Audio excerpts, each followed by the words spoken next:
Hey guys, I'm Jessie, and today we are going to be doing a spoiler-free chat plus a spoilery review kind of chat all about Tress of the Emerald Sea, which is book 1 in the Brandon Sanderson Secret Projects Kickstarter extravaganza. So we're going to start out with our spoiler-free section on Tress of the Emerald Sea.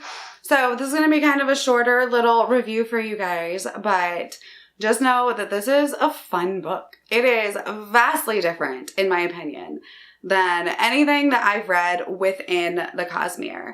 And honestly, I think that kind of serves it justice. It does well being so different because this is basically a fairy tale told by Sanderson.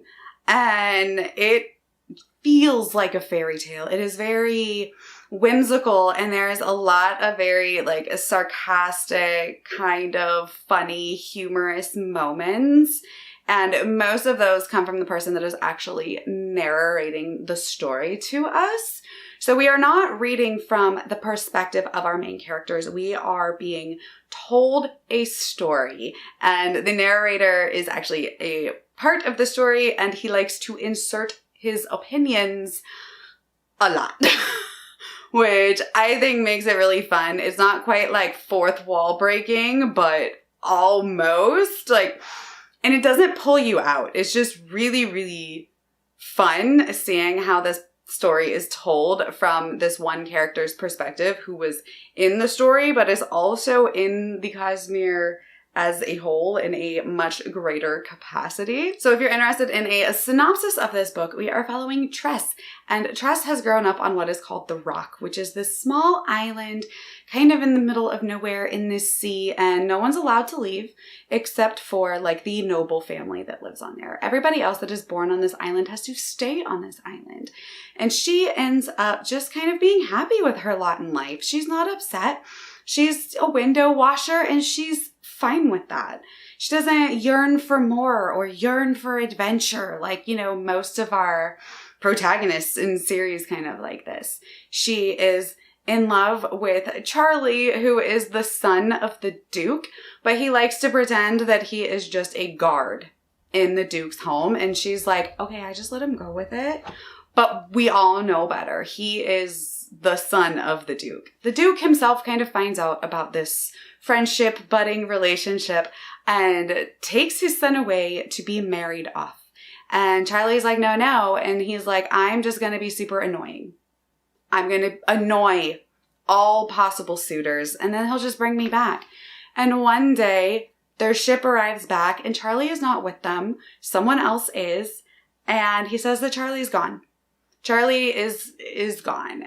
He has been given to the sorceress as kind of a form of trying to figure out if they can bridge a gap with this evil sorceress that kind of has been haunting their world. Well, Tress decides that's not good enough, so she decides that she is going to go on that adventure that she doesn't really want to go on to save Charlie. And that is kind of where our story begins, is Tress going on this journey to save the person that she loves. And if that sounds very typical, it is. It is a pretty typical adventure story, fantasy adventure. But I think it's done in such a fun and unique way that you're just going to have a blast with it. Along the way, we meet a host of characters, some of which we have actually seen before, and some of which are all brand new characters and new on this planet. And what's really cool is the camaraderie and the relationships that these characters kind of grow into, especially our book-only characters, not necessarily our characters at large in the cosmere, our world hoppers. I really love the relationships between characters in this book. Tress is just such a good person, and she just wants to help people and just be a good person. And she's also very thoughtful, and she thinks before jumping into action, and she plans, and she wants to not be rash and jump into things, which just really makes her, for one, relatable, and two, very different to see within a fantasy adventure story. Because usually our young female protagonists are just like, let's go for it, and like don't think before acting. And I think that's really cool that they really make a point of making sure that she thinks before she acts. We do also have a talking animal companion in this book, which I absolutely adored. I thought the talking animal companion in this book was fun and interesting and really added a lot to the story. And it was just really cool getting to see that character journey as well, especially once you get to the end and you kind of get like the big reveals. You know how Sanderson does his Sanderlanches, and you start getting reveals after reveals and all of these things happening at once, and you're like, wow. Once you start getting that, once you get into the Sanderlanche, it is definitely really interesting seeing how he set things up from the beginning, and then kind of, in your mind going back and being like, oh, I see it now. So he did really, really well with that. And overall, it was a really great standalone fantasy adventure story with a very unique protagonist, in my opinion, and some really great character growth moments. Also, the magic in this book was very different from typical Sanderson magic, but I really had a blast with it. And that is because magic is not like inherent, and it's not really magic technically in this book. It is working with these spores. And there's different colors of spores, and they're very, very dangerous. Like if they get wet, they will like kill you. And they all do different things. All of the different colors do different things. And while they can be dangerous, they can also be utilized by people to create different things and to either spy or to fix ships or to grow food or to create weaponry. And it's just really cool seeing that, because typically in Sanderson books, you have like where the magic is innate, right? So like a person either has magic or they don't. And in this story, technically everybody could use the magic, because it is not really magic. It is utilizing what you have to make something new. So I really thought that was cool and different. And I'm actually very excited to see this kind of magic system in future Cosmere books, because there is a connection here. And when we get to like our spoilery section, we will kind of talk more about like the Cosmere connections that I caught, because I know there's a lot and I'm sure I didn't catch them all. So we will just be talking about the ones that I noticed and, kind of going through those, because I enjoy the Cosmere connections. That is one of the things that makes me really, really love the Cosmere, is finding those connections and seeing, what I find, and then like looking it up afterwards and seeing what I missed. But know that there is a lot of Cosmere connections within this one standalone story. And it does seem like it is going to be a decently important piece in the Cosmere as a whole. There is a lot of, like I said, connections and a lot of things that I think are going to come into play later on in the Cosmere that we're going to see. But overall, if you're just looking for like kind of a spoilery free, should I read Tress of the Emerald Sea? I'm going to go with yes. If you're a fan of the Cosmere, yes. If you are a fan of fairy tale retellings, yes, read it. If you like a sarcastic narrator that kind of breaks the fourth wall, if that sounds fun to you, yes, pick it up. If all of that sounds terrible to you, then don't read it, because you're not going to like it. If you don't want a narrator that kind of goes off on tangents and breaks the fourth wall and talks directly to you as the reader, probably not the book for you. If you're going in expecting something along the lines of Mistborn or Stormlight or Warbreaker, you're not going to get that either. While there are definitely connections and definitely, you know, some similar vibes and things that like fit it into the cosmere as a whole, it is a much different book than what we are used to from Sanderson. And honestly, I appreciated that. But if that doesn't sound like something that you would appreciate, I would say just skip this one and read the synopsis or watch the spoilers. All right, so if you are still here, then you are here to talk spoilers of Tress of the Emerald Sea. And I am down for it. If you want, you can also go over to Roger's channel and watch our discussion. It is full spoilers on Tress of the Emerald Sea that we did the other day, and that was a good time. It's always fun doing it with other people and buddy reading. But if you're here to talk a little bit of my spoilery thoughts, thank you for sticking around. And let me know your thoughts, and let me know what cosmere connections you caught or I missed, or because there's so many, right? There were a ton in this book. I didn't want to say who the narrator was in my spoiler-free section because I don't know if that name alone is going to be a spoiler, but I love the fact that it is a story told by Hoid. I love Hoid. I love him as Wit. I love him in Mistborn Era 2 in his like little appearances there. And I love Hoid, okay? Anytime there is a Hoid, I am happy.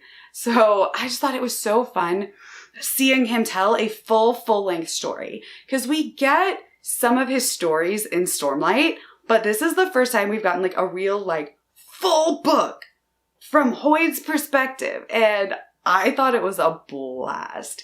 It was really cool seeing him tell this story of a time where he was cursed and like couldn't function as himself. And then you have him telling this like story retrospectively, like, oh God, why was I doing that? I wasn't in my right mind. And it was really, really fun. And all of his commentary made me laugh. I found myself highlighting so much in my Kindle because so much of the stuff that Hoid just said made me laugh. Like he was talking about some of the different like girls on Tress's home island being not like other girls. Like they were so unique that they all did it together in the same way. And you're just like, that's amazing. And he makes lots of comments about how Tress is thoughtful and how she doesn't rush headlong into things. And he's not used to that. And it was really great. And he tells like stories within these stories. And the jokes and the kind of inappropriate joke moments are so much fun. So if you like that, I think that that just like made the story for me. The fact that Hoid was the narrator. I also thought it was really fun just seeing all the connections, right? Like some of them I missed and some of them I caught right onto and some of them were very blatant. Like obviously Hoid himself is a very big connection, but we have a Khandra on this world. And not only do we have a Khandra, we have a Khandra who was in Mistborn Era 2 by name, and we know that much. I thought so when I was reading it, wasn't quite sure, and then I had it confirmed for me by Sophia that this was, in fact, the same Khandra from Mistborn Era 2. And the reason we kind of noticed that was he kept trying to purchase body parts. And he does that in Mistborn Era 2 as well. And he's like, hey, I'll give you money for your eyes when you die, or let me buy your arm, or it was just so funny. And you're like, wait, he does that in Mistborn Era too, but like obviously the names, they change names and they change their appearance because they're Khandra. And it's really cool seeing that and just like having a blatant Khandra on another world. Along with having a Khandra from Mistborn Era 2, we also have blatant mentions of Sazed. And if y'all don't know, Sazed is probably one of my favorite cosmere characters ever. And I love seeing him pop up in other books other than Mistborn. But we get, you know, blatant mentions of Sazed / Harmony. We get talk of the shards and the shattering of Andalesium. I cannot pronounce that, so sorry, but you know what I'm talking about. So we get all of these like really blatant, just in your face cosmere connections. And I know some people are annoyed by that, but I love that we're getting that more and more and more as we like get deeper into the cosmere, where it's just like, hey, everything is connected. And instead of little Easter eggs, they're big. So this book has connections to Mistborn, Heirs 1 and 2. It has connections to Elantris. We get like the Aeons, and we have like Elantris connections. We also get connections to Stormlight. I believe this book, timeline-wise, is supposed to take place after Stormlight 5 at some point, which is something that I believe I heard somebody say, but it totally makes sense because later on in this book, we have this like really weird reveal that I feel like some people aren't gonna like, but that is technology. The sorceress has a laptop and like cameras and a spaceship. And at one point, one of our characters is deaf and he can't really speak. So he uses this magic board throughout the whole story that writes for him and like translates and stuff for him. Come to find out, it's basically an iPad. Which I did not gather while I was reading the story initially until they were like in the sorceress's like spaceship palace, and they connected to his board via webcam. And it was very interesting because we know that we are getting futuristic series coming in the cosmere. I think it's like Mistborn eras, you know, like 3 and 4. I think it's like the 90s and then like the far future. So we're getting there to where technology and magic sort of coincide, and I think that's really fun. So the people on like Tress's world have no idea what these are. They're magic to them. But us seeing them, we're like, oh, that's like a laptop, and that is an iPad, and it's just technology. So I think it's really cool that it's starting to come kind of full circle and go farther into the cosmere. The sorceress herself is actually a cosmere connection. I do not remember her name, but I remember that she is in, I believe it's Mistborn: A Secret History, and we only get her a very short amount of time. This is actually confirmed again by Sophia. Sophia is the one that catches all the connections. I'm just like, oh wait, that seemed familiar. And Sophia's like, it's this. And I'm like, swap of friends, because you tell me things. But no, so she's the connection. And it's just so good. And one thing that I think made my reading experience really unique is that I was reading this at the same time as I was reading The Lost Metal, which is like kind of a mind jumble, right? So I would read a couple chapters of this, and then the next day I'd read a couple chapters of The Lost Metal. So there's a new magic that is introduced in both Tress and Mistborn, and they're used in different ways. So in The Lost Metal, I don't want to spoil it. If you haven't read The Lost Metal, you might want to like skip this little part, and I'll kind of let you know, like, hey, you know, we're back to not talking about that. But there's a world hopper who is in the Lost Metal who uses what they call aether magic.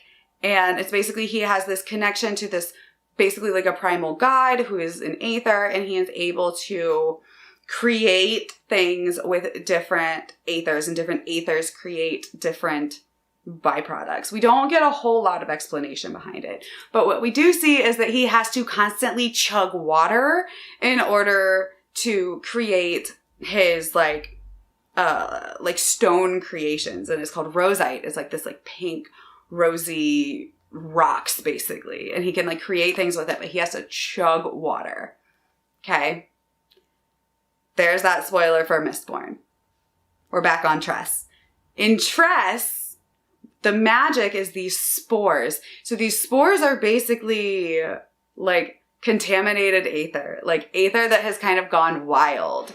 And we get like the same thing. You have to chug water. They crave water.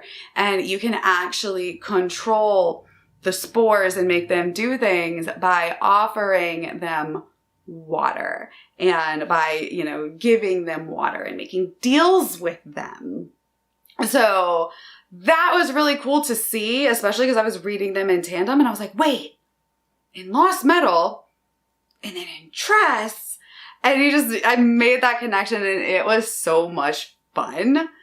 And I'm really excited to see how this like aether spore magic kind of grows and becomes its own thing, because I found it really fascinating. But yeah, I had a great time. I am sure I missed hella cosmere connections, but I really enjoyed it. And I'm kind of excited to talk to other people, like what connections did I miss? What did I not see? Because I know there's a bunch, and I would love for you in the comments to let me know the cosmere connections that you found that I didn't, or if you want to talk about it. Just make sure you kind of like space it down so you have to hit like the read more button to see any spoilers, because I did do the spoiler free section first. So I want to make sure that no one is accidentally spoiled for anything within the like comment section either, because I feel like this is a really fun one to just go into blind. And I know since it was a secret project, a lot of people just want to know nothing. Like they don't even want to know the title, and that's fine. I am not bothered by spoilers. I am not bothered by massive spoilers, by any spoilers. But we want to keep it spoiler free in the comments. So just space it down a little bit and we'll have a discussion that's all spoilery, all cosmere connection-y. All right. Well, thank you guys for hanging out with me. I know this wasn't like a traditional review that I do, but it was just a fun little chat about a fun little book. And I can't wait to hear your opinions on it as well. All right. Well, my name is Jessie and I will see you next time. Bye.